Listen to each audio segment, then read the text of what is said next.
What's your first question? Listen up, boys. Kapag view pa rin ng ex mo ang stories and my day mo, para sa'yo, anong ibig sabihin nito? Binubview ba ni CJ? Oy. O binubview mo? Pareho kami. Huli ka. Tokyo, pag binuview pa daw ng ex mo yung mga stories mo or my day nyo, so, para sa'yo, ano daw ibig sabihin? Tutusin po, para sa akin po, pag view po yung stories ko ng ex ko, nilike niya po. Kasi para sa akin po, like, wala nang po ibig sabihin. It's like more in support lang po. Kasi kung binigay mo pong meaning yun na like lang, parang sa inyo na po yung problema nun. Kasi binibigyan niyo po ng meaning eh. So, mas like, just think of it na sinusupport kayo, nagmahal kayo at one point, and sinusupport ka niya lang. It's a sweet thing po. Opo. Ganun lang. Hindi delulu. How about you? Adi. Para sa akin naman po, pag binuview pa rin po ng ex ko, mga my days ko, mga stories ko, para sa akin po parang may hinihintay po siyang something na ayoko pong malaman talaga. Kasi lalo na if yung relasyon ay tumigil sa hindi magandang paraan, para sa akin mas gusto ko na lang po talaga i-cut off lahat po talaga pag ex na po. Anong gagawin? Pag nakita yung video niya, like, iba-block mo ba siya or i-restrict? I-restrict ko po. Voltaire. For me po, at first, syempre, parang magiging assuming type of person ka na, parang baliw to. Binubi pa rin yung story ko. Parang di ba ikaw yun na? Parang baliw to, kinakausap yung sarili niyo. Ganun po. Pero po, sa katagalan, pag wala na po akong feelings sa ex ko or wala na talaga at all, parang doon ko na masabi sa sarili ko na siguro papansin lang or siguro nadaanan lang yung stories ko kasi nga, friends pa rin kami. Ganun. Okay. Maging asumero siya, pero pipigilin niya din mag-assume. Okay. Julian. Ikaw ba? Ano ba ibig sabihin sa'yo doon? For me kasi, in the first place, bakit pa rin kayo mutuals? Mag-ex na kayo.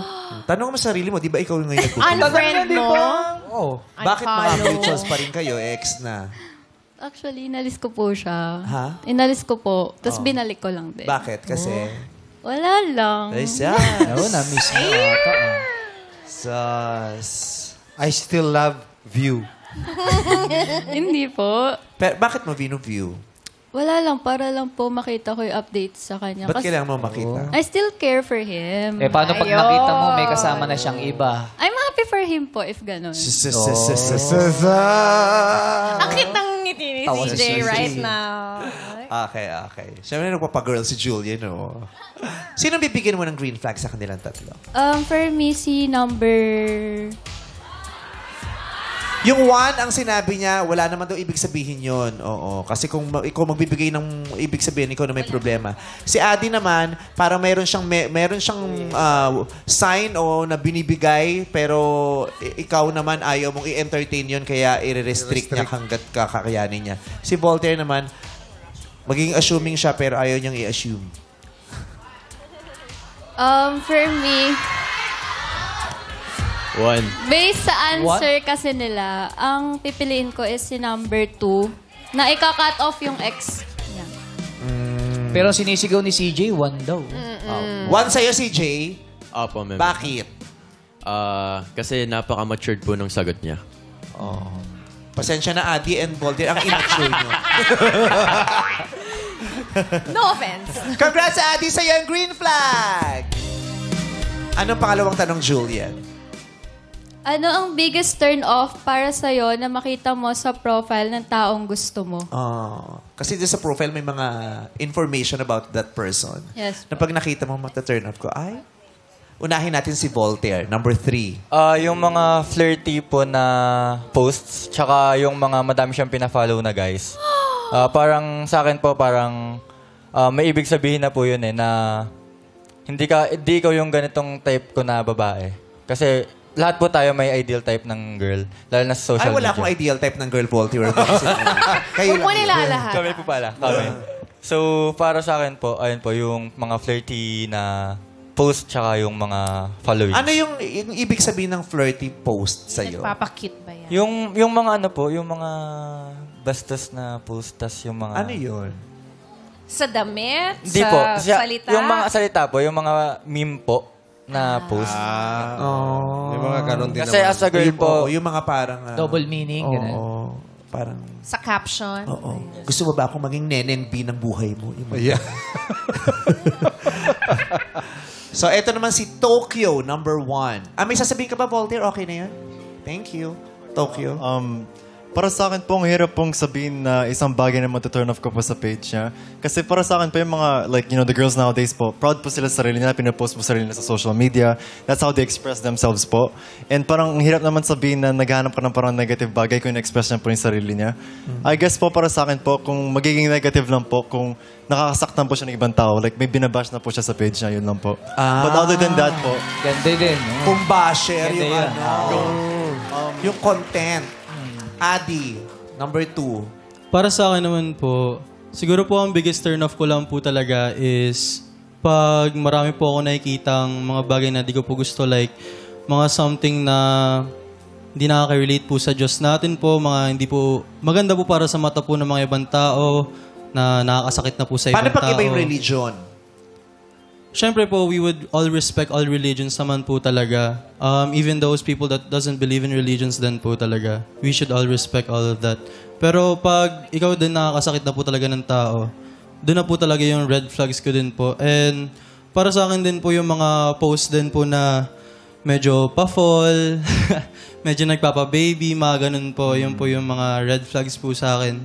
Pero since gusto ko lang naman, tas pag nakita ko po marami po siyang fina-follow na lalaki, syempre dati isipin ko po, mas better po sa kanila if gusto ko po talaga yung babae. Paano pag nakita sa profile na nagtatrabaho siya sa Krusty Krab? Hindi kayo mataturn off. SpongeBob yan. Daming may ganun. Di ba marami Okay lang po ganyan yun. sa profile? Kung Mga sabi- joke-joke. Krusty Krab. Sa puso mo. Tapos ang daming post pero walang follower. Pero makikita mo 3 years ng pero walang follower. Yung ganyan. Pag nakita niyo yung poster nung dati niyang binoto. Di ba? Tapos taliwas sa binoto mo, may effect ba yun sa'yo? Pakitweet lang po sa #happy Yeah. sa Showtime. Oo. Kunyari, BBM ka, tapos nakita mo Lenny yung binoto niya. O kaya Lenny ka, nakita mo BBM yung binoto niya. Meron bang effect yun sa'yo?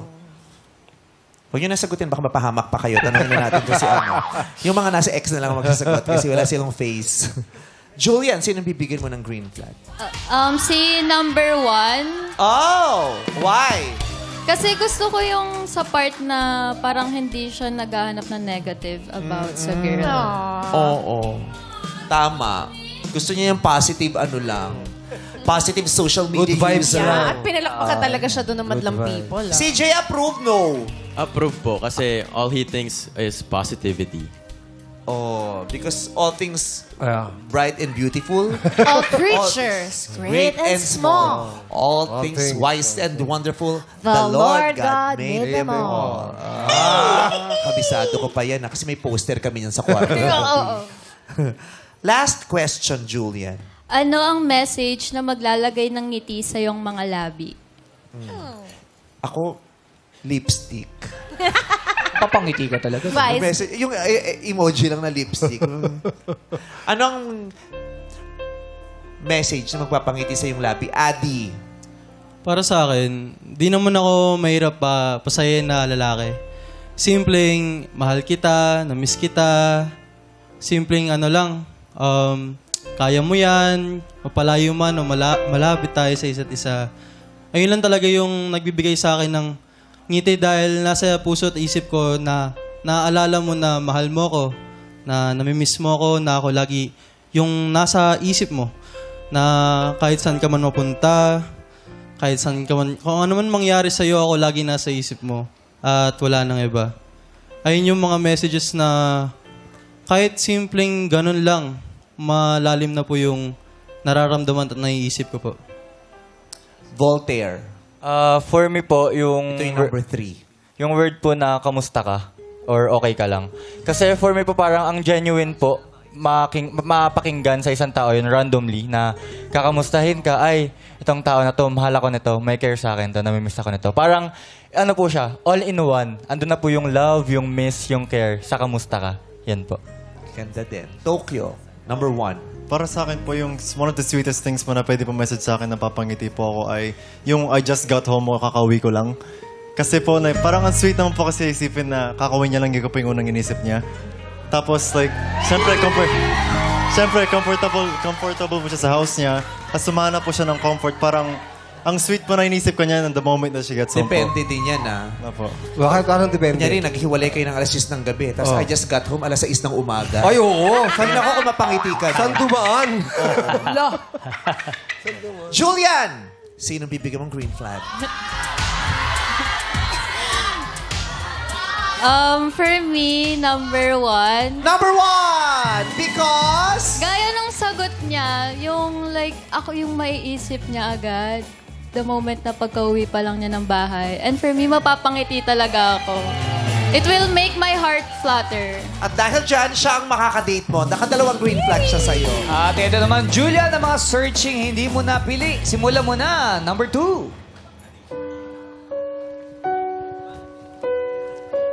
Hello po. Hello. Hello, nice to meet you. Ako si Adi. Hello. Thank you so much. At eto pa ang isang searching na hindi mo napili. Magpakilala ka na, Voltaire. Hello, nice to meet you. Hello. Si Tokyo mabait yan. Mahirapan ka lang usap kasi konyo-konyo. So, good luck. Thank you. Julian, kasama mo kaming makikinig sa message sa'yo ng ex mo na si CJ.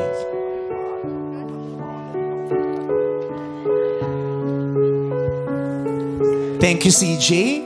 Anong message? Ay, sorry. Hi, Julian. Sana you're always happy, and I know that he gonna make you smile all the time. And he gonna give you sweet messages, and I know that's what you want.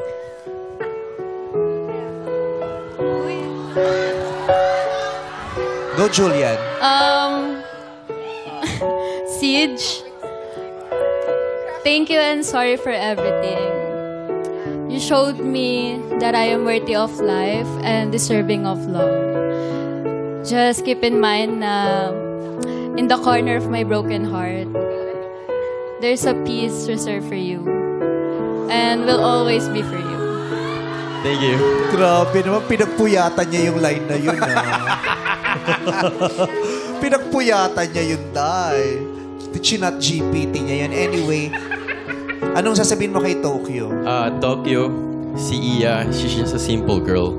She always want flowers, and that's it. Thank you, CJ Tokyo. Tabihan mo na si Julian, dali!